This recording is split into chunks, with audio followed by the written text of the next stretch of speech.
लेकिन हमारा टॉपिक है that is the drug distribution. ठीक है, ड्रग डिस्ट्रीब्यूशन क्या है? ड्रग डिस्ट्रीब्यूशन एक रिवर्सिबल प्रोसेस है। मतलब जब ड्रग है ना हमारी ब्लड में आ जाती है सिस्टमेटिक ब्लड में, तो वहाँ से फिर वो वापस निकल के और एक्स्ट्रा सेलुलर फ्लूइड या टिश्यूज़ में जाती है, तो उसे हम कहते हैं ड्रग डिस्ट्रीब्यूशन।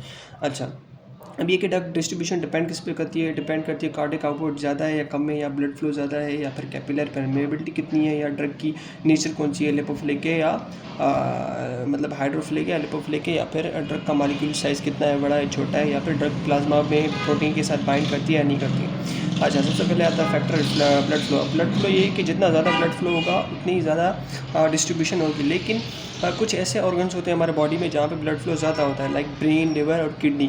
ठीक है, तो यहाँ पे क्या होगा, हार्ट हो गया, लंग्स हो गए, वहाँ पे क्या होगा, ब्लड फ्लो ज़्यादा होगा, तो वहाँ पे ड्रग की डिस्ट्रीब्यूशन भी ज़्यादा होगी।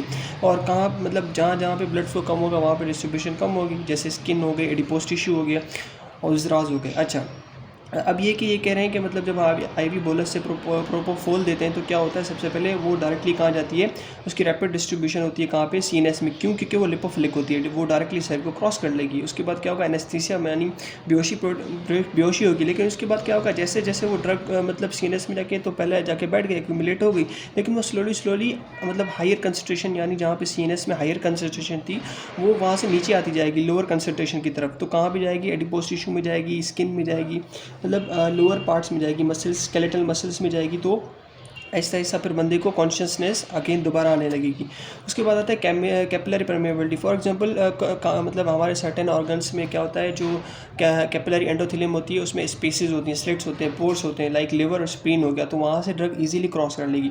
लेकिन कुछ ऐसे एरियाज़ होते हैं, स्पेसिफिक एरियाज़, जहाँ पे हमारी जो कैपिलरी एंडोथेलियम होती है उसमें टाइट जंक्शन होती है, उसको मतलब जो हाइड्रोफिलिक ड्रग होगी वो क्रॉस नहीं कर पाएगी। तो फॉर एग्जाम्पल जैसे सीएनएस में क्या होता है, ब्लड ब्रेन बैरियर, तो उसको क्या होगा, ड्रग इजीली क्रॉस नहीं कर पाएगी। अच्छा, तो उसके बाद हमारे पास दूसरा आता है दैट इज़ दी मतलब प्लाज्मा प्रोटीन। मतलब प्लाज्मा प्रोटीन के साथ बाइंड करेगी, जितना ज़्यादा बाइंड करेगी तो क्या होगा, वो ड्रग इनएक्टिव हो जाएगी फार्मा को काइनेटिकली और डायनामिकली। उसके बाद क्या होता है, बाइंडिंग टू टिश्यू प्रोटीन्स। मतलब ये कि बहुत सारी ड्रग क्या होती हैं टिश्यू के, मतलब ये है कि वो मतलब प्रोटीन, लिपिड्स या फिर न्यूक्लिक एसिड के साथ बाइंड कर जाती हैं। तो इसमें क्या हो सकता है, अगर ज़्यादा ड्रग बाइंड करेगी, टिश्यूज़ में एक्यूमुलेट होगी, तो ड्रग टॉक्सिसिटी हो जाएगी।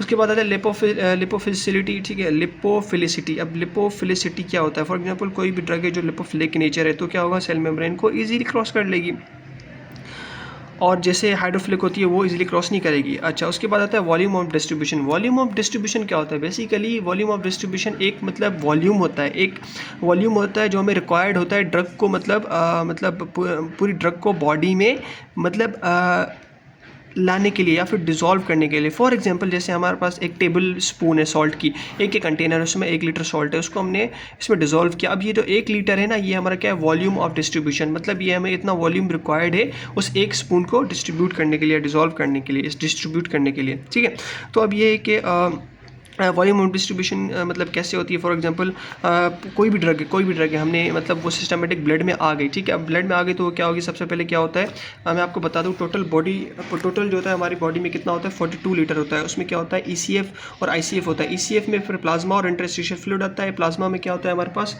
4 लीटर होता है, और इंटरस्टिशियल फ्लूइड कितना होता है, 10 लीटर होता है, और आईसीएफ क्या होता है, 28 लीटर है। फॉर एग्जाम्पल अगर हमारी कोई भी ड्रग आ गई, ठीक है, प्लाज्मा में, फॉर एग्जांपल कोई भी ड्रग आ गई, उसका मॉलिक्यूलर वेट क्या है, ज़्यादा है, और वो मतलब क्या कहते हैं, प्रोटीन के साथ ज़्यादा बाउंड कर रही है, तो क्या होगा, प्लाज्मा है, वो ड्रग प्लाज्मा में ही रहेगी। ठीक है, वो प्लाज्मा को क्रॉस नहीं कर पाएगी। अब ये है कि जैसे जब वो प्लाज्मा में रहेगी तो प्लाज्मा का वॉल्यूम कितना था, 4 लीटर, तो उस ड्रग का मतलब क्या कहते हैं, वॉल्यूम ऑफ डिस्ट्रीब्यूशन कितना होगा, 4 लीटर। मतलब 4 लीटर हमें रिक्वायर्ड है उस ड्रग को क्या कहते हैं, डिस्ट्रीब्यूट करने के लिए। उसके बाद क्या होगा, for example extra cellular fluid में कोई ड्रग जिसका मॉलिक्यूलर वेट कम है, अब वो क्या होगा, ब्लड में आ गई, ब्लड के बाद प्लाज्मा में भी आ गई। ठीक है, अब उसका मॉलिक्यूलर वेट कम है, और वो मतलब क्या कहते हैं, एंडोथेलियल स्लिट्स से, यानी पोर्स से, जो है कैपिलरीज के एंडोथेलियम के पोर्स से बाहर आ गई इंटरस्टिशियल फ्लूइड में।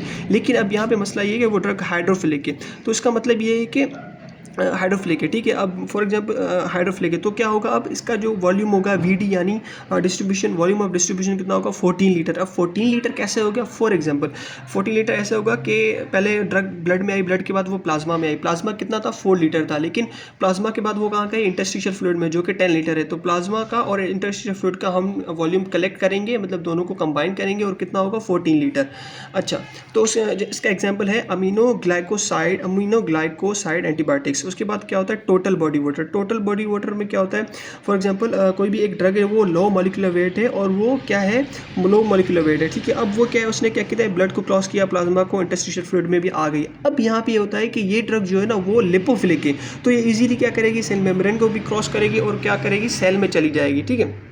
तो इसका जो वॉल्यूम ऑफ डिस्ट्रीब्यूशन होगा वो 42 लीटर से ज़्यादा हो सकता है, ठीक है। अब ये है कि फॉर एग्जांपल इसका एग्जांपल है इथेनॉल, क्योंकि ये ड्रग क्या है, हर मतलब ड्रग क्या कहते हैं पूरे कंपार्टमेंट में बॉडी के डिस्ट्रीब्यूट है। फॉर एग्जांपल ब्लड में आ गई, प्लाज्मा में, इंटरस्टिशियल फ्लूइड में और फिर टिश्यूज़ में आ गई, तो ये पूरी बॉडी में फैली हुई है। तो इसका क्या होगा, वॉल्यूम ऑफ डिस्ट्रीब्यूशन 42 लीटर, ठीक है। तो ये इसका एग्जाम्पल है। अब यहाँ पे एक पॉइंट बताइए इन्होंने कि जितना ज़्यादा वीडी बड़ा होगा ना उतना ज़्यादा ड्रग की डिस्ट्रीब्यूशन ज़्यादा होगी बॉडी में, और जितना ज़्यादा वीडी कम लिखा होगा, छोटा लिखा होगा, तो उसकी मतलब कंसंट्रेशन ऑफ डिस्ट्रीब्यूशन बॉडी में कम होगी।